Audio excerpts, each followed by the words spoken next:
E aí pessoas, a encomenda que eu trago hoje é um processador que está bem na moda ultimamente, é o E5-2689.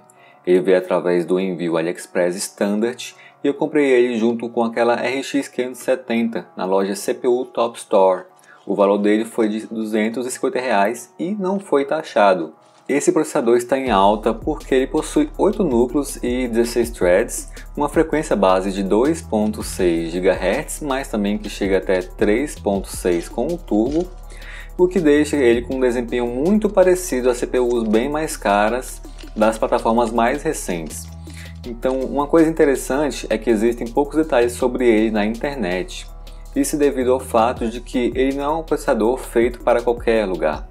Foi um processador desenvolvido para a Dell, então podemos dizer que é uma edição limitada, mas acabou chegando ao público devido aos chineses, de algum modo que não sei bem.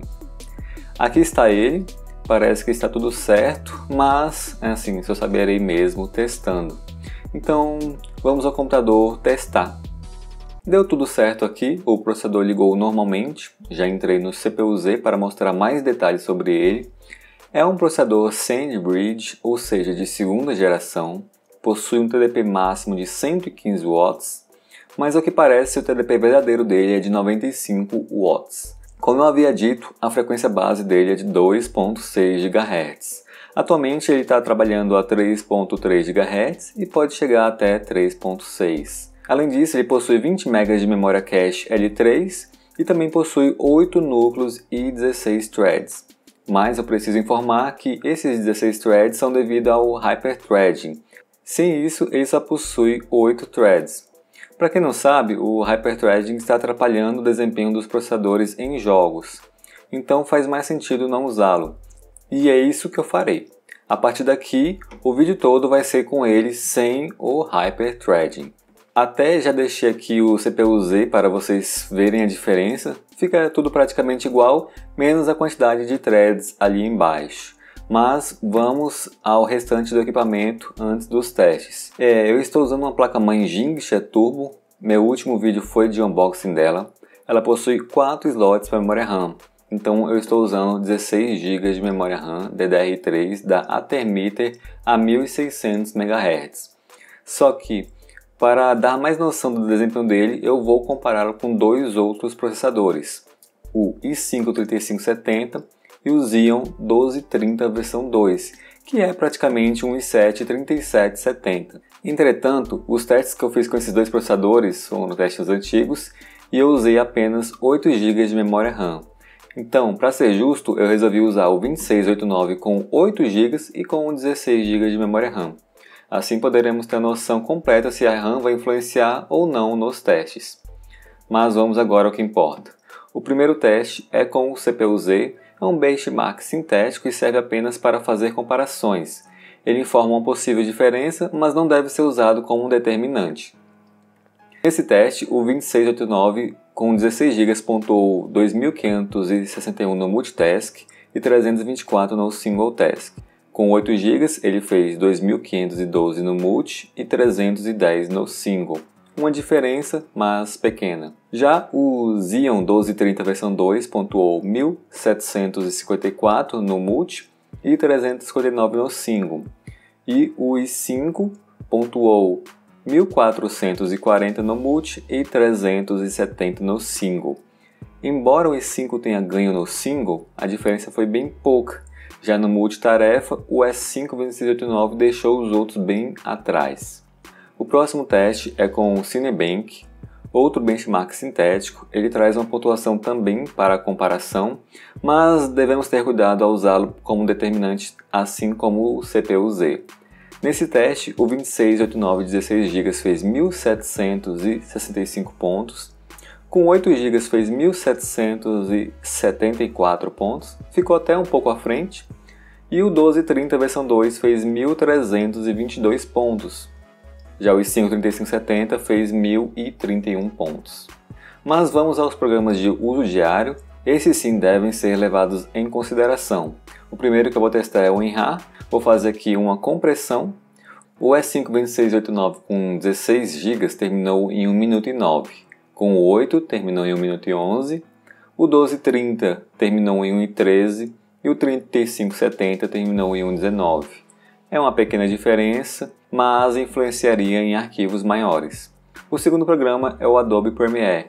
Eu fiz uma edição de vídeo curta e nesse o 2689 de 16 GB terminou em 44 segundos, com 8 terminou em 50 segundos, o 1230 terminou em 1 minuto e 1 segundo e o 3570 terminou em 1 minuto e 13 segundos.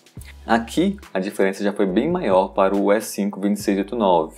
O terceiro é outro editor de vídeo, o Sony Vegas. Eu editei algo bem parecido com o do Premiere, um arquivo ali de 1 minuto. E nesse o S5 2689 com 16 GB terminou em 1 minuto e 11. Com 8 GB terminou em 1 minuto e 10. Já o 1230 terminou em 1,36 e o i5 3570 terminou em 1,46.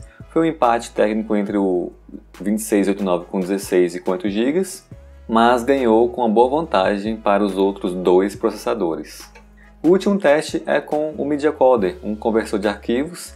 Nele eu uso um arquivo de 5 minutos e poderemos ter uma noção melhor das diferenças entre os processadores, já que no Sony e no Adobe a diferença foi pequena por ser um arquivo de 1 minuto somente. Vamos lá então. O 2689 com 16 GB terminou com 215 segundos, ou seja, 4 minutos. Com 8 GB terminou em 231 segundos, ou seja, 4 minutos e 15 segundos. O Xeon 1230 terminou com 302 segundos, cerca de 5 minutos. E o i5 3570 terminou com 353 segundos, um pouco mais ali de 6 minutos. Com isso, vimos a grande diferença entre o S5 2689, mesmo com 8 GB de RAM, lembrando que o 1230 versão 2 custa o mesmo valor que esse 2689 custava, R$ 240, mas eu vou falar disso em breve. Eu também resolvi deixar os testes com Hyperthreading ativo só para a base mesmo, já que alguns programas podem se sair bem com ele, mas não em jogos. Nos jogos realmente causa uma queda de desempenho. Na compressão com IRAR ele demorou 1,25, então ele perdeu para o sem o Hyperthreading. No Premiere ele terminou com 41 segundos, então ganhou por 3 segundos. No Vegas ele terminou com 58 segundos, já foi uma boa diferença, 11 segundos para o sem Hyperthreading. Já no Media Coder ele demorou 217 segundos, uma diferença apenas de 2 segundos, então é basicamente um empate técnico. No CPU-Z ele já fez 3.211 pontos no multitarefa e no Cinebench fez 2.183 pontos. Isso mostra que nem sempre os benchmarks sintéticos vão mostrar a diferença certa.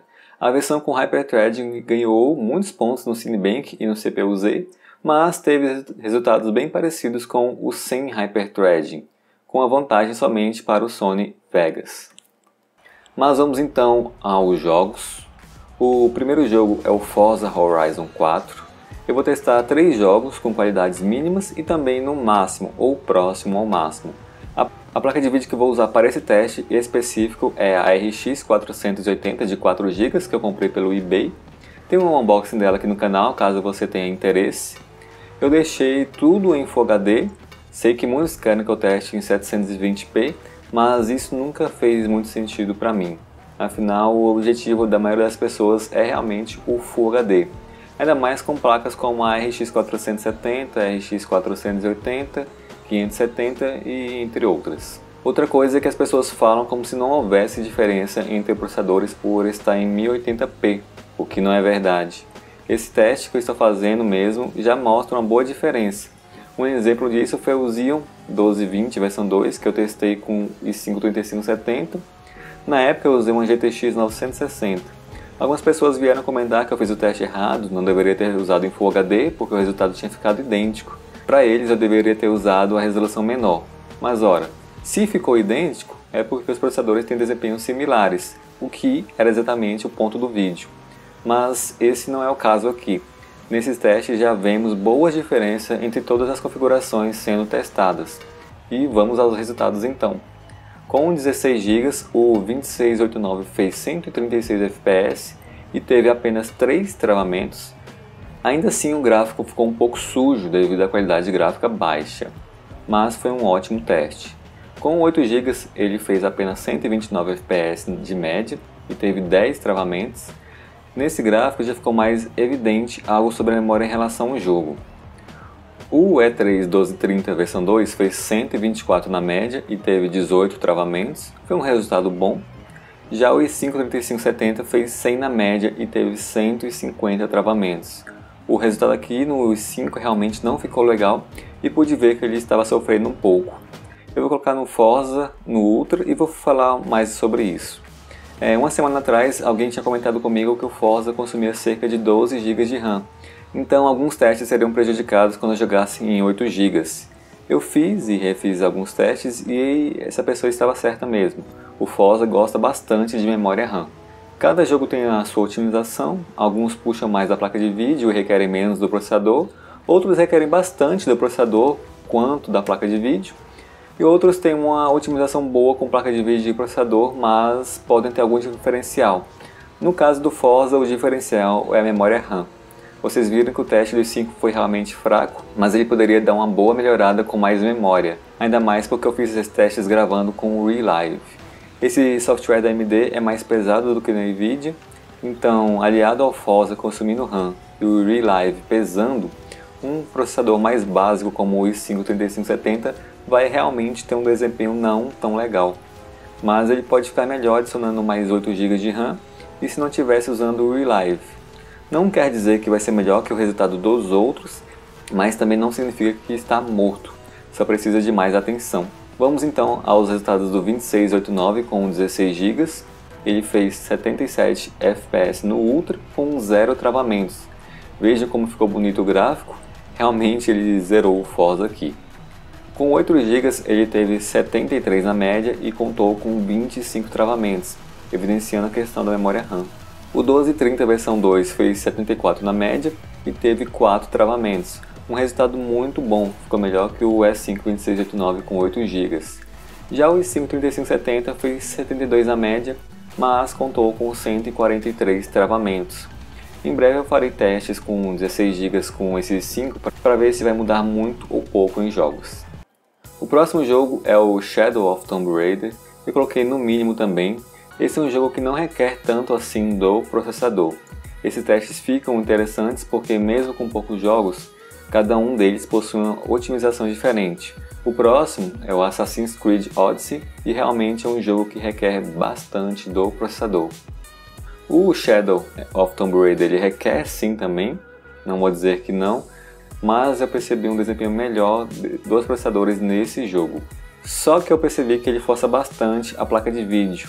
Em alguns locais o FPS fica com menos de 30, mesmo com RX 570 ou RX 480, e também com tudo no médio. Então é um jogo que pode te fazer pensar em trocar a placa de vídeo ou abaixar a resolução.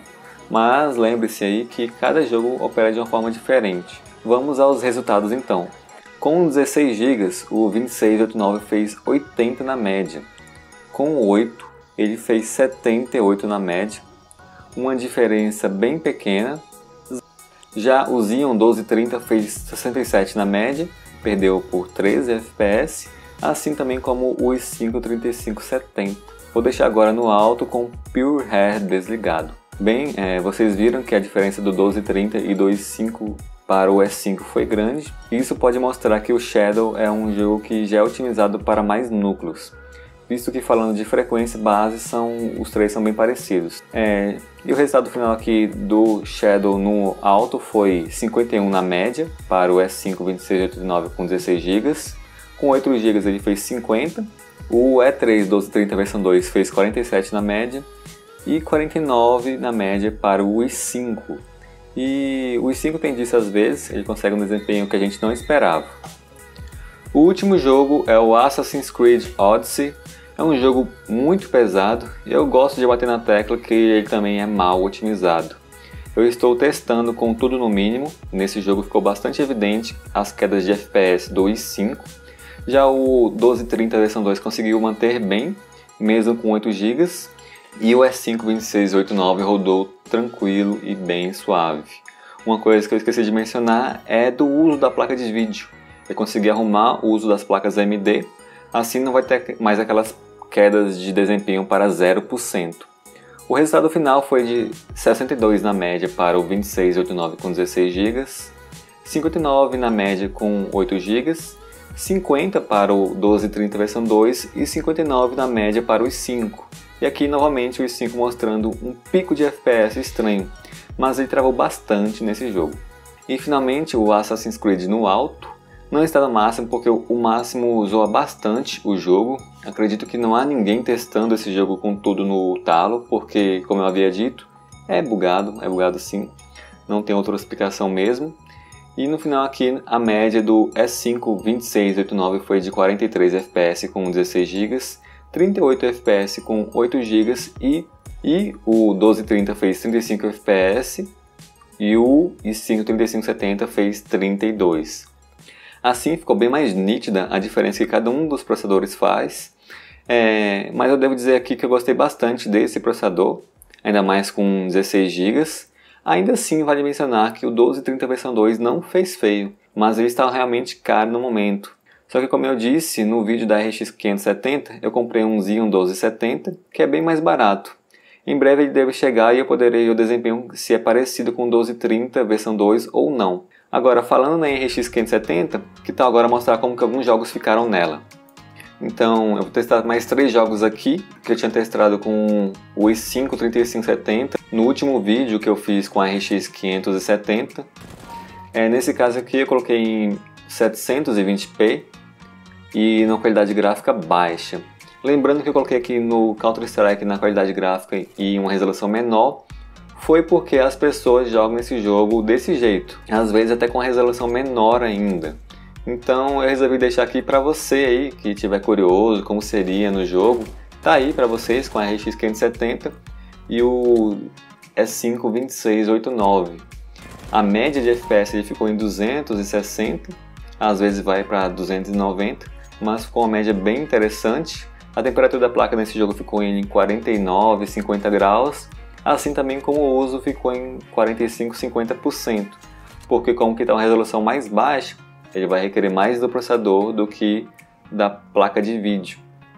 Tinham me dito também isso no vídeo do i5 3570, que o desempenho não ficou tão legal quanto esse jogo aqui.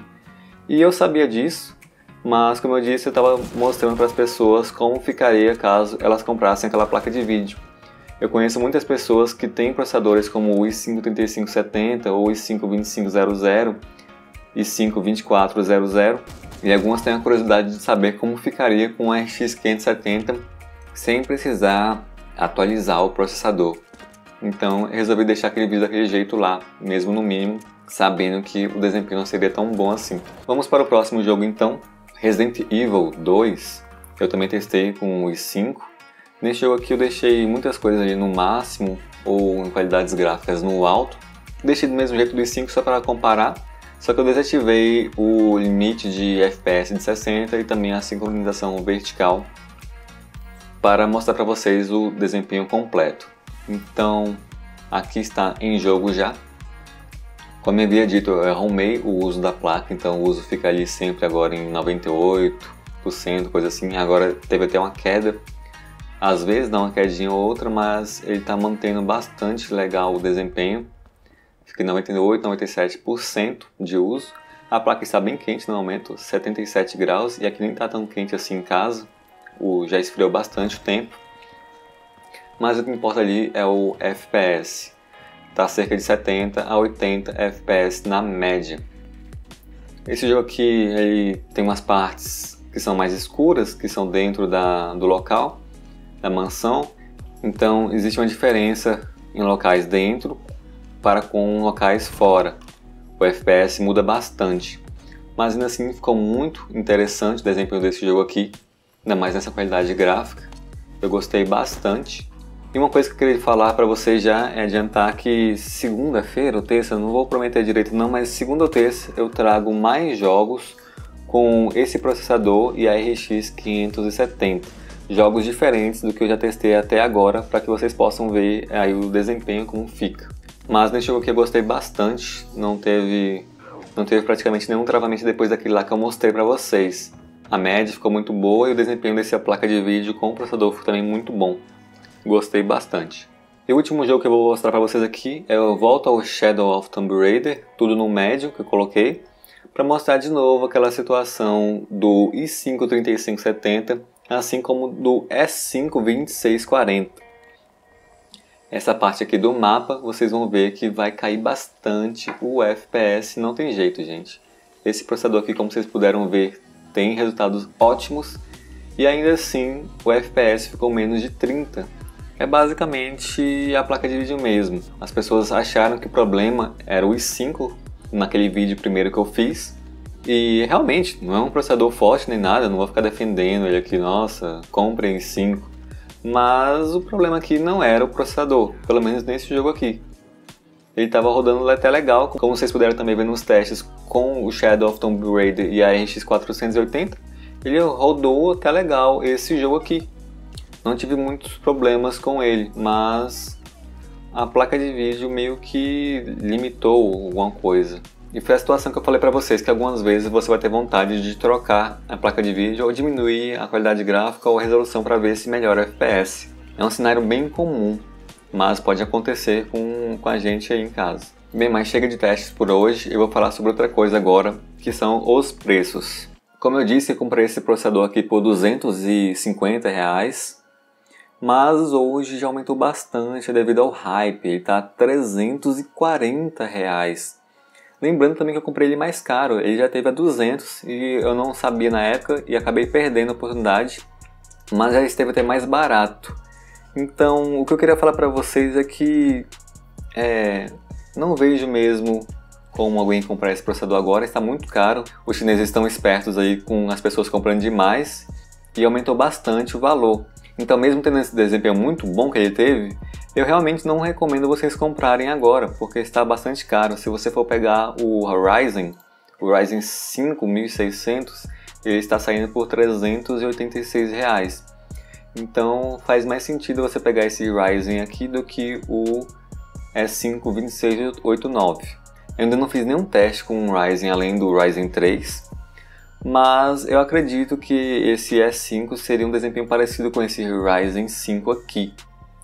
Alguns dizem que é com o Ryzen 7 1700, mas eu não tenho certeza, talvez ele fique entre os dois. Ainda assim está 386, é um processador mais novo, já o S5 2689 está 340, então está muito caro, não compensaria. Agora, pode compensar esse processador aqui. O S5 2667, ele tem 2.9 de frequência base, 6 núcleos e ele chega até 3.5 com o turbo. É um processador que está bem interessante por esse preço e pelo menos por enquanto eu não vi muitos testes sobre ele, então os chineses não aumentaram ainda.